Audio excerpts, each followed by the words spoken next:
waxbartaan waxbartaan waxbartaan waxbartaan waxbartaan barwaaqo gaarne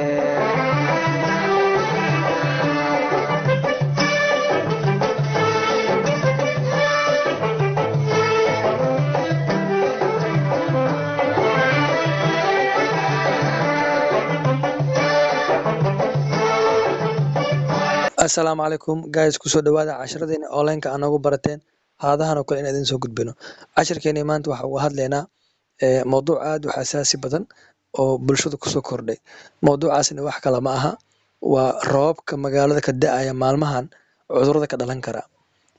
inta aan u gudan galin mowduuca waxaan idinka codsanaynaa haddaad channelkeena ku cusub tahay fadlan subscribe saar asxaabta kale u share gareeya mowduuca isleeda uu ku anfaca commentiga nagu reeb marka roobka lixaad kale ee magaalada ka daa maalmahan waxyaabaha oo sabab waxaa ka mid ah sida aad muuqaal ku arkaysaan wasaqdan tirada badan oo biyihii xeebaha Soomaaliya ku daadiyay ama gobolada ama dalka badaha iyo baliyada dalka waxaa ku batay waxyaabaha biyahan oo wato biyaha roobaadka wato wuxuu wada keenaa meelaha ay isugu imaadaan biyaha fariistaan waxaa ka dhalan karo waxyaabahan qashinka hadda aad arkaysaan qashinkan tirada badan hadda aad arkaysaana isla qashinkan waxaa laga dhaxli karaa cudurro aad u fara badan oo ummadda saameynaya keliya yacni qashinkan keliya cudur kuma koobnee waxay kaloo cudur ku kooban tahay biyaha mar alla markuu absorption sameeyo oo nuugo ciidda waxaa la falgalayaan boosaneerada Soomaaliya boosaneeradeena dalka ka dhisan ma ahan boosaneero dhisan oo guryo ahaan u dhisan ma aha boosaneerada adduunka dhismo oo guri dhulka hoose ku dhisan loo dhisaa layer biyahan kama baxaan saxaradan kama baxaan wasaqdan kama baxdo waa la nuuga waa la qaadaa laakiin aniga boosaneerada iyo biyihii markay isku furmaan arrintaas waxay keenay marka biyahan la isticmaalayo drinking waterka la cabayo inuu ka dhasho cudur fara badan sida cudurrada waxaa ka dhalanaya typhoid fever waxaa ka dhalanaya tifo inuu qofku u yimaado hadduu qofkan tifo u yimaado kale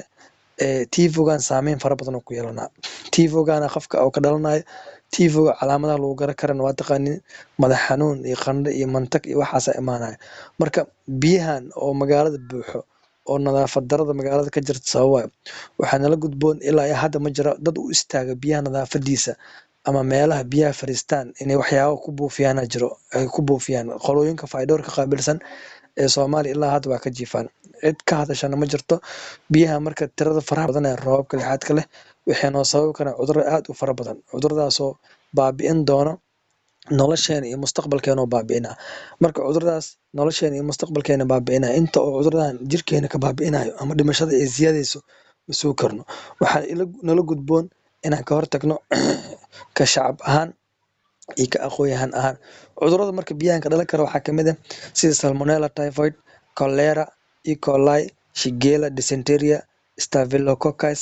iyo other poisonous-ka waxyaabaha qashinka oo biyaha wato sida cirbadaha kale iyo dadka oo cudurrada baahiyaha gaarka qabo kala dhiig ka imaado kale oo biyaha soo raaca waxyaabahaas tirada badan uu qofka ku yimaado oo jirkiisa taabto marka sidee looga hortagi karaa waxaa looga hortagi karaa in uu qofkan gacmihiisa nadaafadda ku dadaalo oo iskala hortago waxyaabaha oo dhibaatooyinka u keenayo jeermis ahaan oo jirkiisa nadaafiyo iyo biyaha la cabayo kala drinking waterka xilliyada marka la joogo kale ilmaha yaryar aada caloosha loogu qaban doonaa marka ilmahaas caloosha laga qabta dad la kulantay iyo haddii oo ay jiraan amadahaas oo kale na aragtay fadlan isku day inaad ilmahaas u gargaartid oo aad siisid biyo nadaafadeeda la hubo si ilmahaas ay uga badbaadaan waxyaabahan problemadan tirada badan ee kusoo badanaya dalkeena marka cudurkan cudur oo ka dhalanaya waa nadaafad darada biyahana ma jira ilaa haddad u istaaga biyaha inay baaraan ama u istaagay inay musqulihii boosaneerada ay kala xiraan ilaan sida aan naqaano boosaneerada yacni waxyaabaha ku jira mukhallafaadka waste products from human ka imaada waa la qaadaa waxaa lagu bacrimiyaa beeraha ilaa hadda dad u istaagay ama dad u maqan ma jiraan marka waxaa idinka codsanaynaa inaa u sheergareysaan videogan si ay u arkaan dadka hay-adaha waxaan qaabilsan waana mahadsantihiin asalaamu calaykum waraxmatullaahi wabarakaatu waxbartaan waxbartaan waxbartaan waxbartaan waxbartaan barwaaqo gaarne